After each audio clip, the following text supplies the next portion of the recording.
All right, we're live. Hey, everyone. We are here live on a Monday. I'm here with Daniel Horine, owner, creator of Pop Fly Pop Shop, and Mr. David Justice, Rookie of the Year, All Star, Braves Hall of Famer, World Series champ. David Justice, thank you for the time. How are you doing? Great, man. It's great to be here. I've been looking forward to it. Oh, so have I. We'll get into some stuff. I was a young Pirates fan, and so you made me cry a few times, my friend. Um, those early 90s series were legendary and epic. We'll get into everything. If you're a David Justice fan and you're wondering what the heck is Pop Fly Pop Shop, it is a once a week release. It is a comic book style art cover. Daniel, can you go ahead and show this week's cover? I love it. And so these are only available for a week. They are retired forever on Sunday. You can grab this on popflypopshop.com. There is an autograph option where David Justice is willing to sign some on this cover, so you can get that. You don't have to wait in any long lines. Daniel, let's first get it. Before we go, there's a third option, so you can get it signed by Mr. Justice, and also a Rookie of the Year inscription as well as a third option. And what is that inscription? David, Can you guys hear me? Yes. Yeah, gotcha. I think my mic. Wait, hold on a second. Let me come back. I think my mic stopped. Okay. Cool. I believe it's 90 NLROY. Oh, nice. So this is the cover. Definite Justice Okay, I'm back. League, superpowers kind of style. Welcome back. We're back with David Justice. Yeah. So I'm interested, David Justice. As a kid, did you ever read any comics or superhero stuff? Oh yeah. I used to read the comics a lot. Comics were a big thing. I grew up in Cincinnati, Ohio, and the comic books were 25 cents. I remember, and we used to always go up. God, I can't remember what my favorite one was. I'm so upset right now because I wish I could tell you. But it was almost every weekend we would go up to the neighborhood store, and they would have all kind of comic books, man. And we would trade them too amongst each other. Okay. Comic books were a big thing to us. That's why I really love this idea when I first saw it, because it just brought me back to my childhood, man. I couldn't imagine walking in, a little kid walking in and picking up, a comic book with that cover like that picture. It's such a great picture. Thank you. Oh, great. Show it up again if you can, Daniel. I love the Justice League influence, obviously. Daniel, tell us some things about the cover. What was your inspiration? Well, definitely, obviously, the Justice League. That's an easy one. That's an easy one to go to. And one of the things that I've just appreciated, and many have appreciated, is that swing, that just beautiful, sweet swing that you got, David. And so that's what I wanted to highlight here, just that just elegant swoop that goes through. I love watching that swing, and that's what I really wanted to highlight here. And I'll tell you this, let me just tell you about the swing, because people always ask me about my swing. And I tell them that's the same swing I had when I was 8 years old. Wow. Like, I've never really changed my swing. It's just that when I got drafted by the Braves, we had such great coaches in the minor leagues.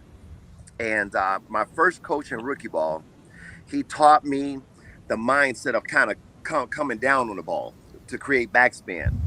I had never thought about that. And as a kid growing up, whenever I did that perfectly, I was just doing it naturally. I didn't know I was doing it. But once he told me my rookie year in the minor leagues about coming down on the ball, then I knew. Then I started, recording it in my mind. I started working on it. And then I met Clarence Jones. And Clarence Jones, if I could say, man, I got my one sensei, it was Clarence Jones. Because then Clarence Jones taught me how there's power in extension. So now he taught me, I already knew how to come down on the ball. And then he taught me that to extend through the ball and finish high, he would tell me.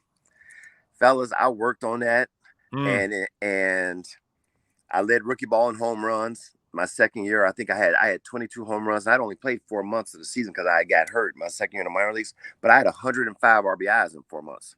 Wow. So I just kept working on my swing, and then as I got into Double-A, that's when I started having issues because I was a 100% pull hitter like my whole life. And now the pitchers, they can throw the ball on the outside part of the plate. So I had to start working on it, but I didn't really have that down.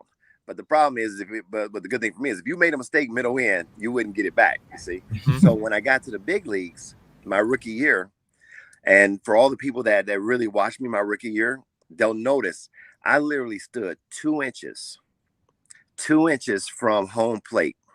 Clarence Jones came to me, and a lot of people don't know this story, so I'll share it with you guys. Do we have time? I have time to share the story? Yeah, please. So Dale Murphy was traded August, I think around August the 2nd, August 3rd of 1990. I was platooning at first base with Francisco Cabrera. Yep, the Francisco Cabrera of the Sid Bream slide. Okay. Well, we were Wobbling platooning. slide. Yeah. It's so funny. Sid gets all the credit for the slide, but Francisco hit the ball. Mhm. But so my rookie year, the Braves trade Dale Murphy. Well, literally the day before the Braves traded Dale Murphy, Clarence Jones came to me because I wasn't raising no hell my rookie year. And the beginning of August, I was only hitting 238 with 8 home runs and 28 RBIs. So it's not like I'm crushing the ball my rookie year. But Clarence Jones, he came to me and he said, listen, I want you to get on top of the plate because I told you I'm a natural pull hitter. And like Gant, remember Ron Gant? Gant and myself, we hit behind each other. And we used to always say, if you stood on the mound and shot a 45 over home plate, we both would pull you foul. Okay. That's how our bat speed was. So Clarence Jones told me, I want you to get close to the plate, stand up tall, look for the ball inside. He said, and stay on the fastball until you get 2 strikes. Meaning, don't swing at anything else until 2 strikes. Yeah. He said, if you do this, your home runs will go up, your RBIs will go up, and you'll be right back in the running for Rookie of the Year. Damn if he wasn't a prophet, y'all. The next day, I hit 2 home runs. All right, against the Padres. The next game, I hit another 2 home runs. I hit 10 home runs in 11 games, 11 home runs in 15 games. And from August to October, I hit 20 home runs from August to October and had 50 RBIs. I think I hit 3 something to win Rookie of the Year. Yeah. So when I look at that cover, Daniel, and I see that swing, it brings back all those memories of that rookie year. Because the rookie year started with me getting hit in the face in spring training. It started with me getting hit in the face in spring training. I don't come to the big leagues until May. I'm not really raising no hell in the big leagues. So it's just like a struggle to really make my way in the big leagues. And then all of a sudden, boom, I get the one direction from a great coach that propelled me just off and running. And that's why when I look at that cover and I look at that swing, it just brings back that whole year. And that's exactly the look of me hitting a home run. With the extension. I've already extended, and now I'm just following through. I think you're watching the ball go over the fence there, actually. Yes, I am. Absolutely am. Absolutely. We are here live with Daniel Horan and, of course, David Justice. If you're watching, please submit your questions, and Daniel will pick out his favorite question at the end, and you will get a freebie if one of your questions is asked live. You brought up being traded or being called up and Dale Murphy traded. Dale Murphy is Daniel's favorite player of all time. And so you didn't start off on the best of graces with this Braves fan replacing a Brave legend like Dale Murphy. Daniel, share your heart here. I have to be honest here, Mr. Justice. I was sad. I felt betrayed because, at the time I didn't know the reasons for the trade. Now I know that it was Dale Murphy that instigated that trade, but you don't know that as a 10-year-old. All you just see Dale Murphy going away, and then you see, well, who's this guy? Who's this guy? Odd there. But it was really bittersweet because I still loved the Braves, even though Murphy went on to the Phillies. And then you helped usher into the Braves dynasty that came after that. So it's bittersweet that first year for a Dale Murphy fan. I showed this earlier, but my road baby blue jersey there. But at the end of that 1990 year and beyond, I was just all on board for sure. But there was some getting used to seeing you in right field for sure. Hey, Daniel, listen, man. That's so understandable because everybody hates to see their favorite player traded, right? Everybody hates it. I mean, like that's your story with Murphy. A lot of kids had a story like. Can you see me? Yep. Yeah. What was the player that you referenced? Nope. Oh, we lost David Justice. I'm sure he will be back. We're talking how Daniel's favorite player, Del Murphy, goes to Philadelphia. Here David Justice All right, comes in. So, hey, listen, Daniel, that's totally understandable. I had no idea, as being the next man up, the magnitude of what I was replacing. Can you believe it never even dawned on me? Like, it literally never even dawned on me. Because talk radio, you had a lot of people like Daniel that said they would never root for the Braves again. That the only reason they were rooting for the Braves was because of Dale Murphy, right? But I had no idea that was being said because I don't listen to talk radio. So I guess ignorance was bliss because I just was the guy they put in right field.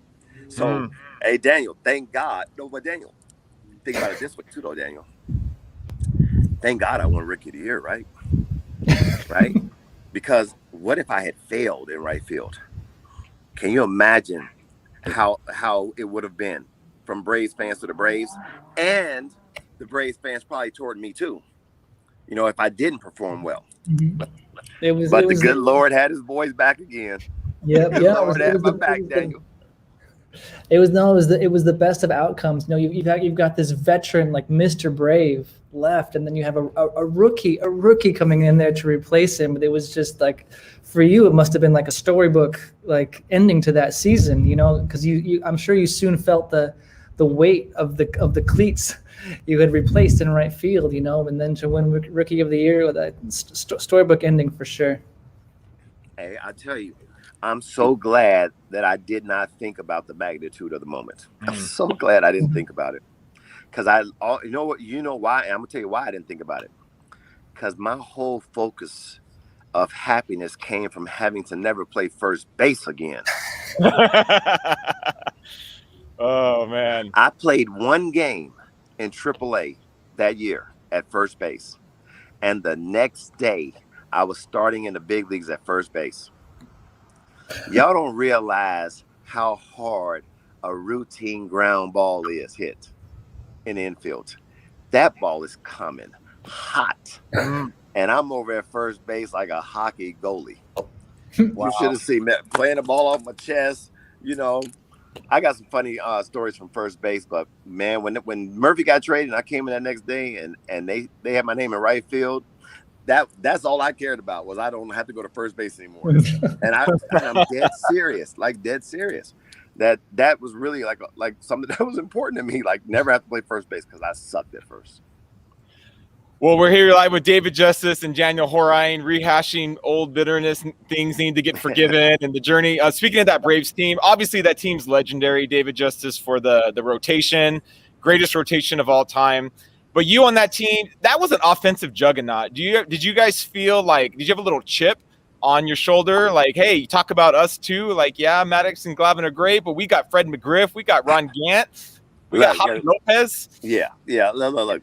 We knew the storyline is always the pitchers. We knew that. But the thing about our hitters and our offense is it didn't hurt our feelings if they didn't talk about us. Like, we were humble and we knew how good we were. We knew they don't shut down everybody. Like, we got to score some runs. Mm-hmm. Like, it's not like they shut out every time they go out there. So we know we got to put up runs, and obviously the more runs we put up, the easier our victory will be, because our starting five, I would throw Merker in there too, man. Merker was tough too. And Steve Avery was mm-hmm. every bit the pitcher that Smoltz, Glavine, and Maddox.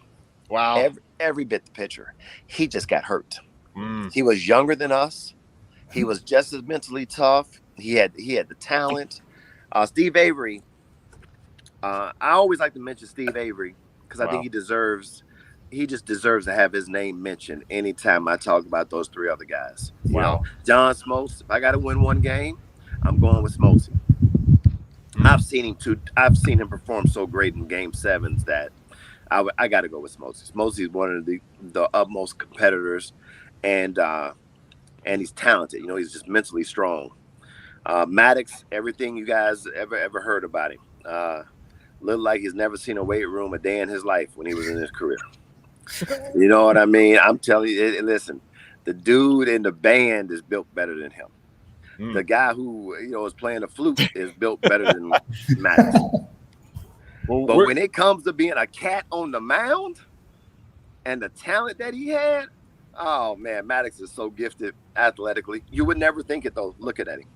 But I mean, he was so gifted. And then Glavine, you know, Glavine is the one, you know, you got to have the lefty in there with the change up and all that stuff going on. And thank God Glavine pitched during our time. They don't make him pitch during today's time, because it'd be a little tougher for Glav. Because, you know, if you give Glav 4 inches on the outside corner, you're going to have a hard time. You're gonna have a hard time. Maybe 5 or 6. You know, if you give him 5 or 6, he's going to throw a one-hitter. Well, we're not talking pitching, though. We're talking that beautiful swing of David Justice. Can you show that cover one more time? I don't want to talk about pitching. That's my fault. I hear you. This is that swing. And David Justice, if you have to pick a threesome from your era, I'm going to point it down to either the 96 Braves or the 2000 Indians. Which 3 would you say you would take? Do you want you, McGriff, and Chipper, or you, Tommy, and Manny Ramirez? Which one of those 3? And what are we doing? It's the bottom of the 9th inning, and you're down by 1 run, and you got those 3 coming up. With that, well, yeah. Man, I mean, I can't go wrong, right? It's like, do I want to drive a Lamborghini or do I want to drive a Ferrari? Like, I can't, you know. So I'm gonna pick. So I'm gonna go with my boys. I'm gonna go with my family, McGriff, and Chipper. Okay. But if I had to take the other 2, I would gladly take the other 2 as well. Tom and Manny, and definitely Manny Ramirez. Manny is the best right-handed hitter I ever played with, by far. Wow. Big words there. Uh-huh. Well, maybe can we talk about your career, maybe from a bird's eye view, a higher altitude? I dare anyone to pick a year you didn't go to the playoffs. I dare them. Yeah. And it's so easy to skip that fact. I mean, Ernie Banks, 19 seasons, 0 playoff games. 0. Mike Trout, 11 seasons, 1 playoff series where they got swept, and that's my team. Yeah. Did you realize the magnitude of that early on? Did you take it for granted? When were you able to say, "Oh my gosh, I'm in October every single year"? When I'll tell you when I started noticing it was when I went to the Yankees. I think somebody mentioned it, but look, I expect to go to the playoffs every year on the teams I play for. Mm-hmm. You understand what I mean? Like when I was with the Braves, I expected us to go every year. I mean, we had that type of squad. Then I go to Cleveland. Hell, we got a squad there too. Yeah. I expect us to go, and I expect to be a big part of why we're going too. From the way I am in the clubhouse, on the team bus, on the bench, and on the field, I expect to have a positive influence on all my teams. And then I go to New York, and once again, I'm walking into a team that's already stacked. With some great players. I mean, you look at the 90s. I had, as my teammates, I had some of the best guys that ever play in this game as teammates. Yep. You see? So, and then when I got to Oakland, my last year, that young Oakland team reminded me of the Braves. And I told them that too, as I'm the elder statesman on the team that year. But I used to always tell them Brave stories, you know, to try to, you know, keep them understanding just what they had in Oakland, because they did have something special in Oakland in 2002. And heck, you know, you saw the Moneyball movie, but although, by the way, not one scene actually happened as it refers to me, just side. That's one of my questions. Did David just buy soda? One of those things actually happened. I was a leader of that team the first day of spring training. Okay. Come to me. So let me say, as a Braves fan from the 80s, there's no way that I expected the 80s Braves fans to go to any postseason's glory. That was not a expectation that I had. It's cool to be in the 90s and just like expect, yeah, we're gonna do this. That was not the sentiment. Can you see me? Yeah, you're good. Oh wait, hold on. I can't hear you. Hold on. Interesting comparison there. He brought it basically Maddox, Glavine, Smoltz versus Zito, Hudson, and Mulder. Come back. Right. I forgot what I was talking about. Oh, Moneyball. Yeah. That one scene actually happened, fellas. That one. He didn't have to come in the weight room and try to convince me to be the leader of the team. Did that bother you at all watching that movie? You know what? When I was watching it, I wasn't trying to watch it as like it was my movie. I was trying to understand the story of what they were trying to say, because a lot of that stuff as a player, you have no idea that is going on. Like the conversations between the general manager and the manager and the moves they're making in the front office. As players, you have no idea. You have no. Look at me repping my high school, Covington Latin Trojans, powerhouse. But yeah, you don't know anything about that kind of stuff. But I did have former teammates reach out to me, pissed off at the way they portrayed me, because they tried to portray it like you had to convince me to be a part of a team. When you ask anybody to ever play with me, I'm all team. I'm all team. But yeah. But that last year in Oakland, those young guys, we had a good young team, and once again, I expect to go to the playoffs. Why? Right? Why would I not? I've been in the playoffs every year of my career, so I'm thinking that's what I'm supposed to do anyway. How close were Zito, Hudson, and Mulder to Smoltz, Glavine, and Maddox? How close were they? So, if I had to compare them, I would say that as young pitchers, they were just like young Smoltz and Glavine and Avery. I mean, they were competitors, man. Huddy and Zito and Mulder, they gave you the same confidence too. That when they were on the mound, you felt like you had a good chance of winning that game. That's a good comparison between all three of them. But what my boys did in Atlanta, I mean, these guys never got hurt. They never got hurt. They made all their starts, start after start, year after year, and that's something that Oakley, Mulder got hurt. Zito, as he got down the road a little bit, wasn't as effective, so he couldn't keep it going for an extended period of time. Like I said, Mulder got hurt, and Huddy ended up going to the Braves. Huddy was snake bit, man. He should have more wins than, I don't know what his career win total is, but man, I never seen a guy so snake bit as him. Come out of the game with a lead and then lose it. But Huddy ended up having a pretty good career. But as young pitchers, they were very much like those three guys, or those four guys. I got to put Avery in there. And then our position players. I mean, we had a young Miguel Tejada at shortstop, hell of a player. Eric Chavez, unbelievable pop. Jermaine Dye, he was just getting into the teeth of his career. End up going to the World Series with the White Sox, getting him a championship. They had some good young players. Mark Ellis, the second base. I can't remember all of them, but they had the makings of a good young nucleus. And if you're an organization that you're not going to really spend a lot of money, you're going to have to do a great job of drafting and developing players in the minor leagues. You're going to have to if you're not the type of organization that's going to spend money. And Oakland, they don't really spend a lot of money, so it's tougher to keep sustaining a successful team if you can't go out and get a couple pieces here and there sometimes to make you better quicker. But all in all, man, I tell you what, I can't say I had a blessed career. I mean, I still feel like I should have won 2 more World Series, but then I'm being selfish, right? I got 2, right? I don't want to be selfish, right? But I got 5 losses, fellas. 2 wins and 5 losses. And those 5 losses, I'm telling you, I could have 2 more. I'm going to give Toronto theirs. Toronto in 1992 was legit. I ain't take nothing away from that one. Minnesota should have never beat us. We had them. They were not better than us. 96 Yankees, we had them too. They shouldn't have got us. Then 97, I was in Cleveland, right? When we lost to the Marlins. Marlins was a hell of a team, but we were up by 1 and it started in the 9th inning, y'all. I mean, we were right there. We were right there. So, but I can't. Let me stop complaining. I got 2. One of these. You got 2? Hey, Willie Banks right now rolling over in his grave. Rest in peace, Willie. Ernie. I loved Ernie, man. Ernie was great to talk to when I was playing. I used to love those guys, the older guys, when they came around, because you just grow up as a kid, hearing their names, then you get a chance to talk to them. Ernie, man, had the best disposition he probably top 3 in his disposition whenever you'd love Ernie. Willie Stargell was number 1 for me. Everybody loved Willie Stargell, man. Willie was, I don't know if you guys remember Willie Stargell, right? Yeah, both Ernie Banks and Willie Stargell are pop fly. They have their pop fly prints done. Oh man, Willie Stargell was the best, bro.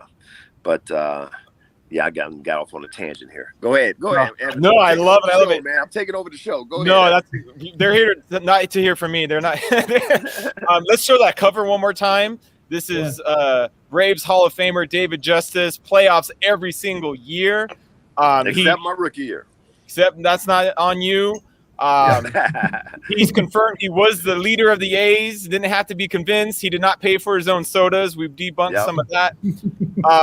Another misnomer from that movie in your playing career is people don't remember you were traded to the Mets before going to the A's. Did you do any promo stuff with the Mets at all, or did you? Hey, Evan, let me tell you something. When they traded me to the Mets, I literally said, I'm not playing for the Mets. Wow. I was a Yankee. Oh, I can't play for the Mets. I told you, when I'm on a team, I'm serious about the rivalries. Like, I can't play for the Yankees and all of a sudden next year I'm playing for Boston.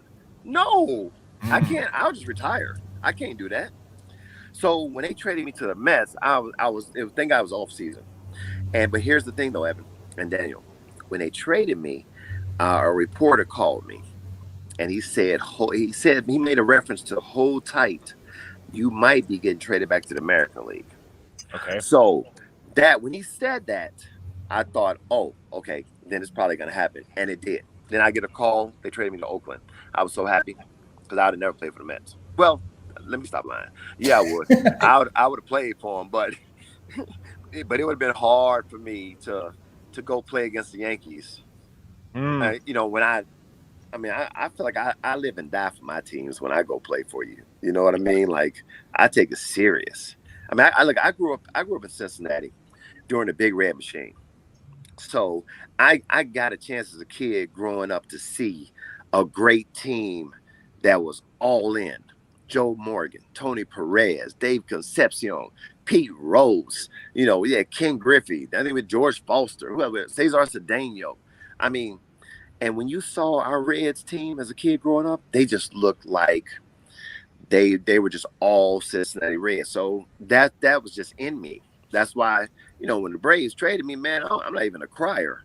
And I literally was about to cry. Wow. Because that's how hard I rode for the Braves. You understand what I mean? Yeah. So, I mean, that's how hard I ride. So when they said the Mets, literally I had a pit in my stomach. Like, how am I going to go play for the Mets? And we just beat them in 2000 in the Subway Series, right? So, and then, as a Brave, we never liked the Mets either. Yeah. So I'm going to a team I don't even like. Like, I don't even like them at all. You see what I mean? I'm getting traded to them. So I was so glad I got traded back to the American League. Listen, make a long story longer. I'm so glad I got traded back to the American League. Well, man, David Justice, my two biggest memories as a child watching baseball, you're in both of them. It's me loving the Pirates and you crushing my heart with Barry Bonds' lollipop throw as hobbled Sim Breen, kills us. And then as an Angels fan, that you guys winning 20 in a row, that was the funnest stretch of baseball I've ever watched. I think Angels won something like 18-20 and we fell back.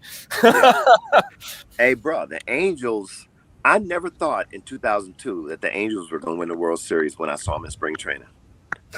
Like, I swear. But it just goes to show you, man. Because they're good players. Though. I'm not taking away from the players. I just didn't have that feeling like they were a World Series type team. But you look at what they did, man. That was a great year, and it's just a testament to if you get hot at the right time, you can roll it right on through. The White Sox, 2005, they got hot at the right time and rolled right on through the World Series. They ain't been back since, right? Nope. I know they ain't seen it since. But I was just thinking about the cover again, man. Like I mean, my rookie year is so my rookie year. And I just love the rookie of the year. To me, I really hold that award special because you only get one chance to win it. You only get one chance. That's it. And a lot of great players did not win rookie of the year. So that's one of those ones where it just resonates real special to all of us rookie of the years. Well, This cover is only available until Sunday, and then it is retired forever. So go to popflypopshop.com. There are a couple options, add-ons. You can get David Justice's autograph. You can get, what is it again? A Rookie of the Year inscription. Mm-hmm. Right. Incredible. Hey, this gonna be a valuable one right here. I'm telling you, because just look at the Braves. It's not like the Braves have won a lot of World Series, right? We just got our second one. It's not like the Yankees. We got 27 or 28 of them, right? So, this right here, this one right here, this cover right here, to me, especially if you're part of Braves Nation, this is a good one to pick up right here. And that swing. I mean, I'm known for that. I'm known for what that picture right there. I think if you didn't have to have Atlanta on the front, if you just showed the swing, a whole bunch of people would say, "Oh, that's David Justice." Oh, for sure. Don't disagree. Hey, Daniel, is there a fan question in there that you would like to bring up? Sure. There's two actually I'd like, and they're both very similar. And so we'll do a giveaway for both of these. The first one is from Richard Kotkin. If David is able to identify an offensive heir apparent that came after him in Atlanta, who would he say had a similar presence after he left? I honestly, I can't think of after me.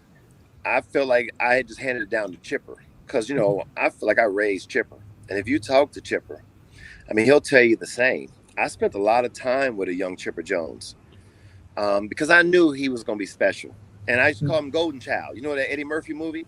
Mm-hmm. Golden Child. I don't know if anybody. Listen, it's such an old movie, but that movie we talked about all the time back in the day, and Chipper Chipper was the Golden Child. I knew it from day one. Wow. And I knew that the team would take on Chipper's personality. They're not giving the reins to Klesko. They're not giving it to Javi. Chipper, they're giving it to you. So, and I used to tell him, and I'm not going to be here forever. Mm-hmm. So when I'm gone, now you up. Because I was one of the big time vocal leaders of our team. From the media standpoint, and then just as one of the players.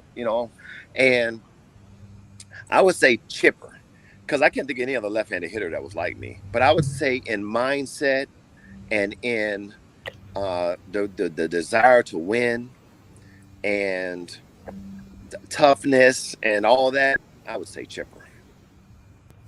Awesome.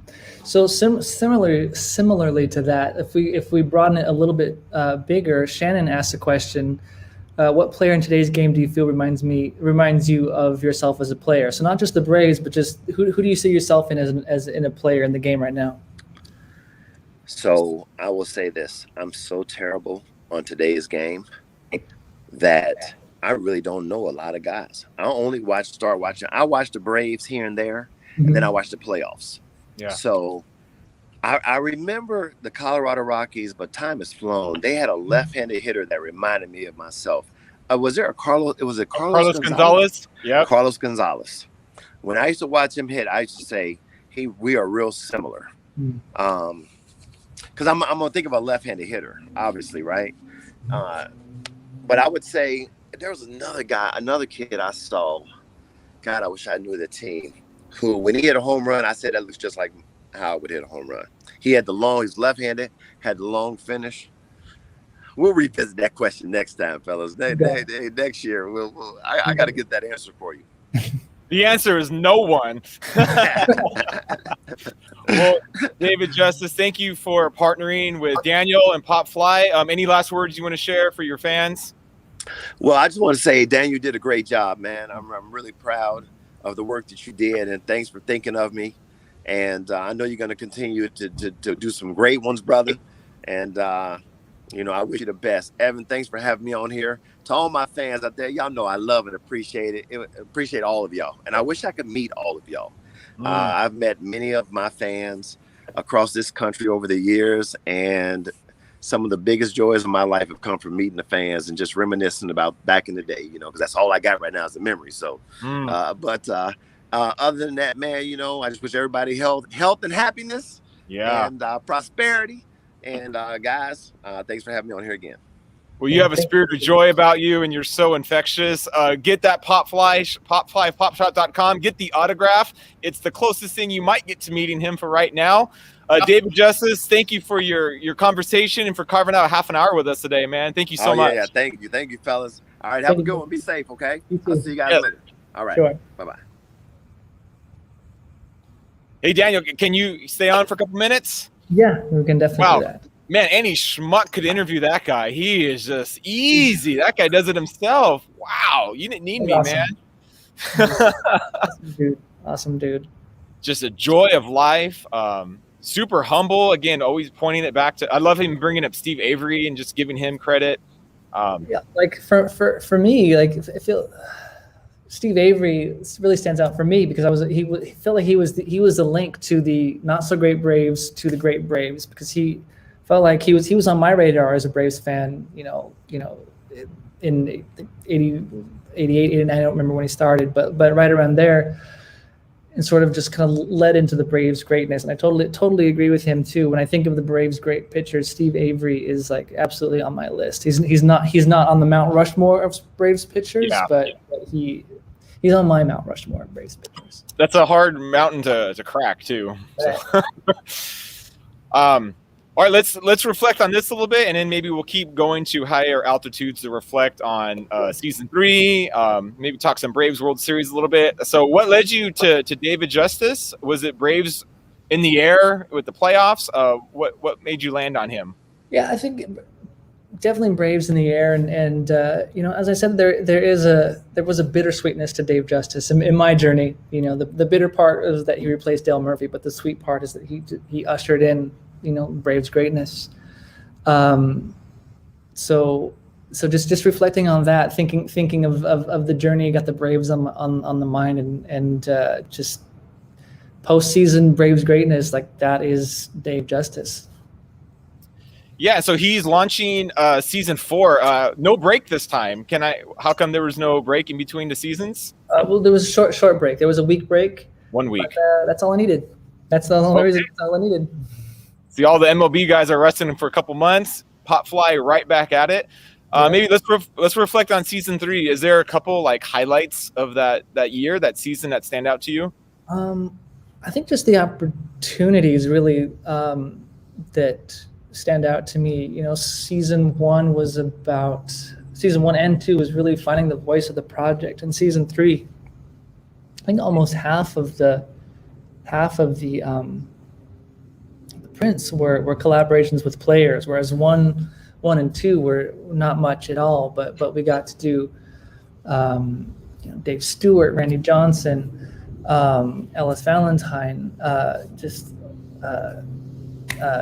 George Bell. There's just lots of just great folks that you and I both grew up loving, that we got to work with, and it's just experientially, this was just a fantastic season, and I just really appreciate some of the risks that I've been allowed to take and that people embrace. It's I would be sort of bored with a project if it was just kind of hero shot after hero shot of just without telling much of a story. And so this project, this season in particular, I felt has given me some room to tell some stories, which I really, really appreciate. And I appreciate the response and the traction that it's getting. And so that's encouraging for me to do more and to find the stories and to tell those stories that might look a little bit different than your like baseball art, of swinging a bat or throwing a ball. Yeah, I don't remember if it was the playoff, what the context it was, but someone mentioned Vlad Guerrero, and so casually, my 5-year-old, 6-year-old son just goes, "Hey, Dad, that's the player that you and Daniel spoke to." I'm like, "Wow, you're right." So I'm just riding your coattails and talking to legends. Season 3 was incredible. How was the Braves playoffs for you? I felt like entering the playoffs, a lot of Braves fans had a certain jaded. We're up 3-1. Nothing's ever guaranteed. Here we go again. How was the playoff experience for you as a Braves fan? It was, obviously great. It ended great, but it wasn't like it wasn't a slam dunk. The Astros were a great team, and then we had to. It was up to us. I'm on the Atlanta Braves. Up to us to win the game on their home turf. Which is not an easy job. So I went into that game 6, just nervous. It was not on our home turf, and the Astros had really shown up, and I think it was I can't remember if game 4 or game 5. We had an early lead with Freddie. I was going to call him Chipper, with Freddie Freeman's grand slam early on, and I was like, we got this, and then we didn't end up getting that game. We lost. Yeah. That game.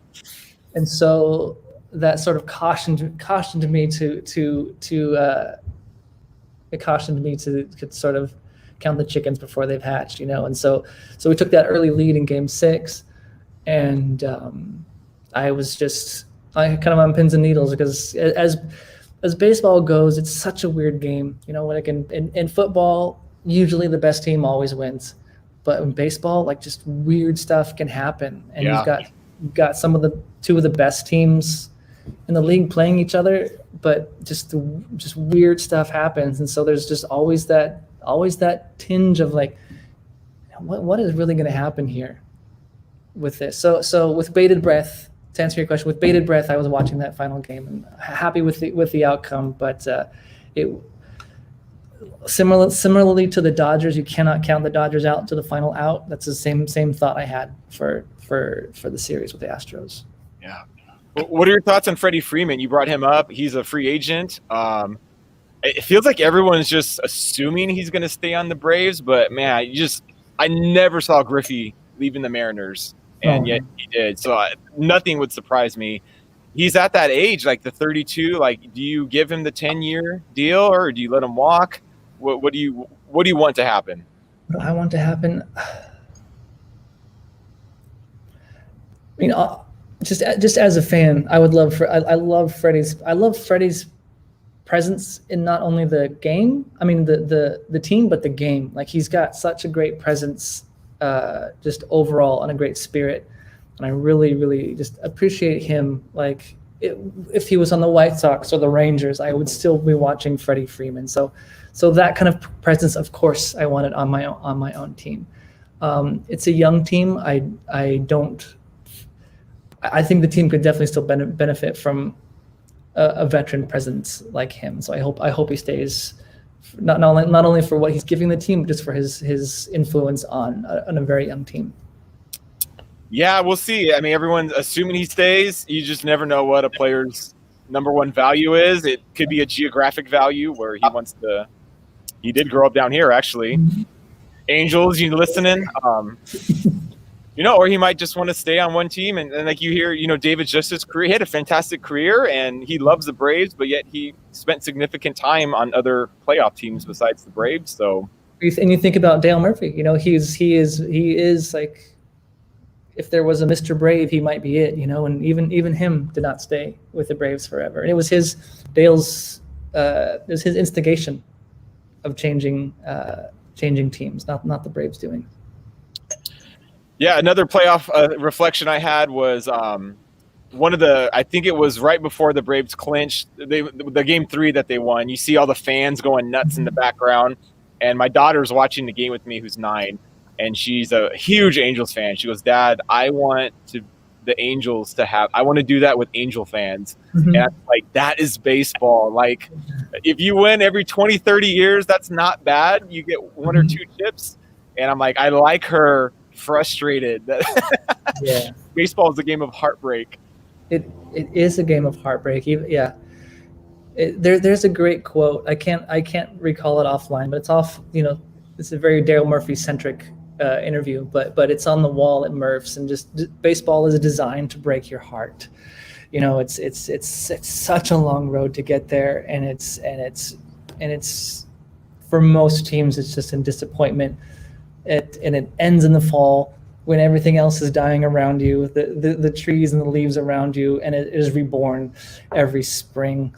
So it's just, it's designed to break your heart, this game, but it's also designed to come back anew. And I love this game. We love it. We love it. And any fans watching, feel free to ask Daniel questions if he notices them. What about as we start to look towards season 4? Do you have a direction that you're hoping to go in? Any hints you can share? I think I was just I was encouraged in season 3, just working with the players and getting and collaborating with them. And I think that is, my goal is to elevate the game. I don't really want to be a political cartoonist and kind of take digs at the game. But there's a time and place for that, and there's an artist for that. I just don't feel that I'm that artist. I love elevating the game, and I love telling the stories that might not be there for easy picking. Picking the players, picking the stories that are off the beaten path, and again, really encouraged by the encouragement that came towards me for some of the chances I took. The dead ball print, it features no team, no player, no nothing. Yeah. But it was well received, and it's as an artist, it's completely fulfilling to have that take place completely. Well, as we talk about thank you for the answer. And as we look at the future, you mentioned on one of your Twitter feeds, you've had some conversations with the Hall of Fame. Yeah, the Hall of Fame has reached out, and as we speak, you can Popfly is officially in the Hall of Fame. I'm sorry. Say that again. Just there are Popfly prints that are now part of the Hall of Fame. That was a nice ending to season 3 and beginning to season 4. Just having that take place. This was a project that was started on a whim, and a thought, an inkling of an idea. So just to have it to less than 2 years later, have my work sitting at the Hall of Fame as we speak it's just bonkers, and I will never ever lose the novelty of all this. If we could go back in time to 1989 when you and I are trading Batman cards in a boat, I just casually slipped out. Oh, by the way, you're going to have art in the Hall of Fame one day. Wow. So before the Hall of Fame, it was your bedroom. I would draw pictures of Fernando Valenzuela and Cal Ripken and Batman. That I would draw them for you, and they'd be hanging in your bedroom. So I guess the first I drew Cal Ripken as Iron Man. Mm-hmm. So it's a proto Popfly hanging in your bedroom. I don't know where does that still exist, or is it long gone? Oh, that's I left my parents' house not on great terms, so I think I lost a lot of stuff from back in the day. But understood. All you bidders, calm down there. I don't know where it is. Okay. But yeah, we have keep us updated as you learn more what that actually means, the Hall of Fame, and what that looks like, and when we can visit, and if you need anyone to carry your suitcase as you go. And also, I noticed some Twitter interaction today of some strange occurrences with the top card coming out. Are you able to talk about that? Sure. I'll talk about what I know, which is not much at all. The timing is great for the trash truck to come near. But just a couple hours ago, someone posted a Project 70 card that had some of my artwork in the background. Without your permission.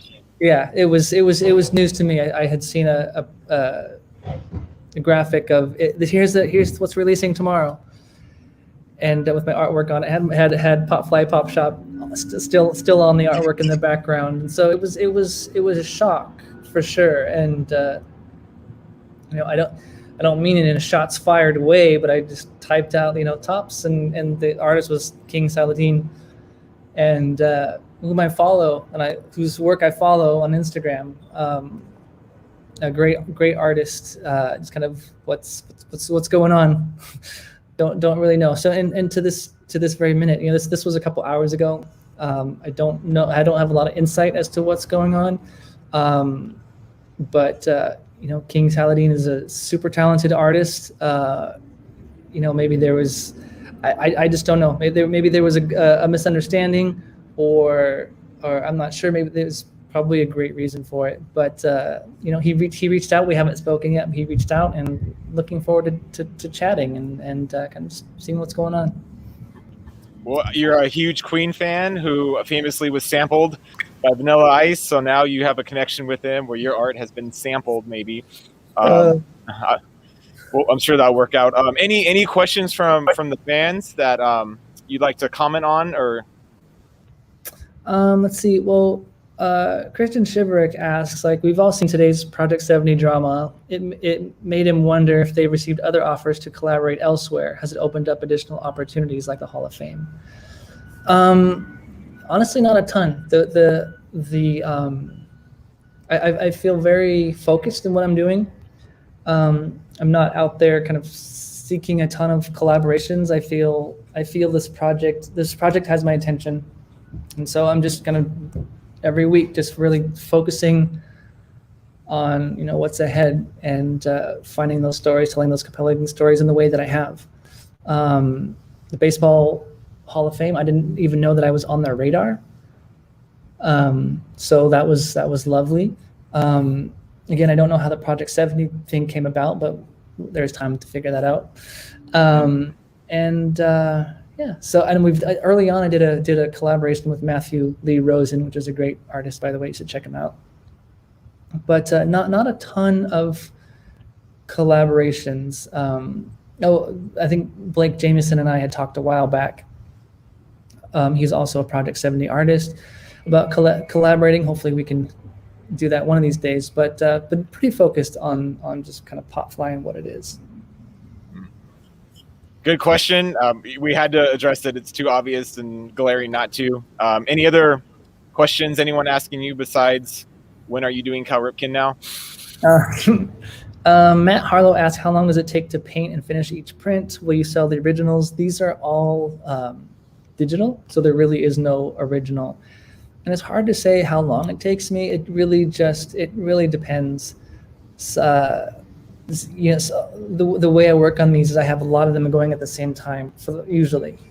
And I'll work on one, and if I'm feeling it, I'll move forward. If I'm not feeling it, I'll move to another one. It's just kind of, it's very, inspiration based. Sorry at the trash truck, but it's very inspiration based, and it's inspiration based because I need to do it quickly.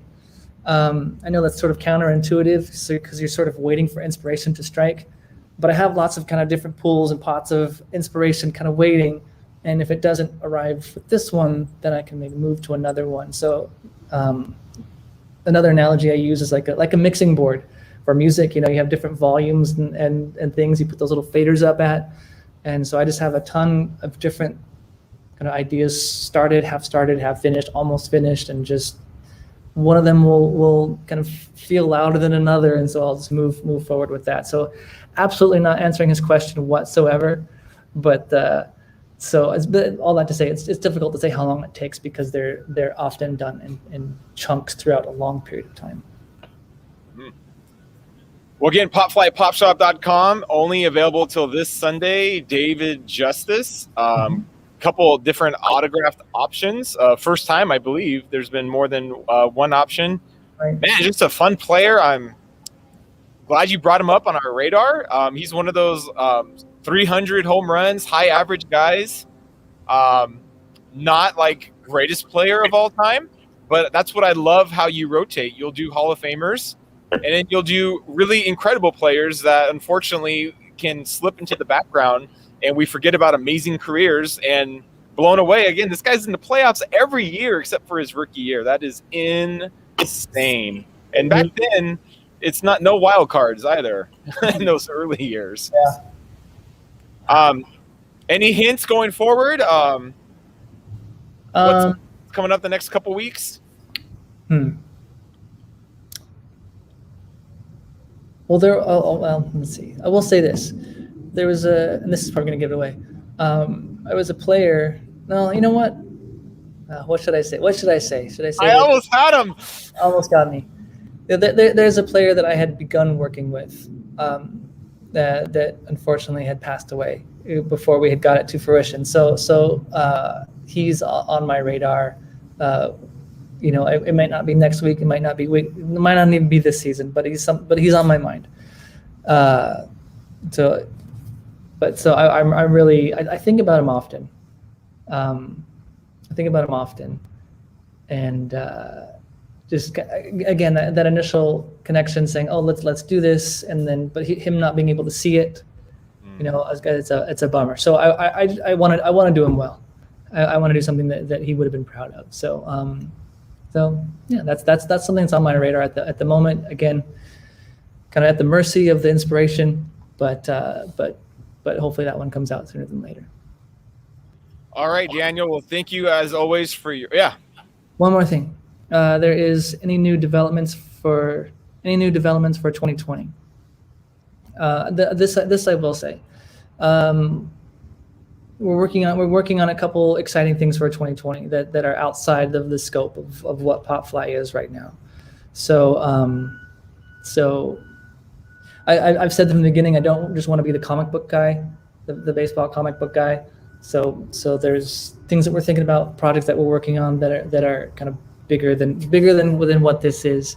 So really looking forward to getting into that next year. Exciting. Well, thank you for the journey. Like always, it's fun to hear your personal connection with players and why you were led to articulate them. And it's amazing to hear the players interact and just seeing his memories of his rookie year come up through your art. That's got to be a joy for you.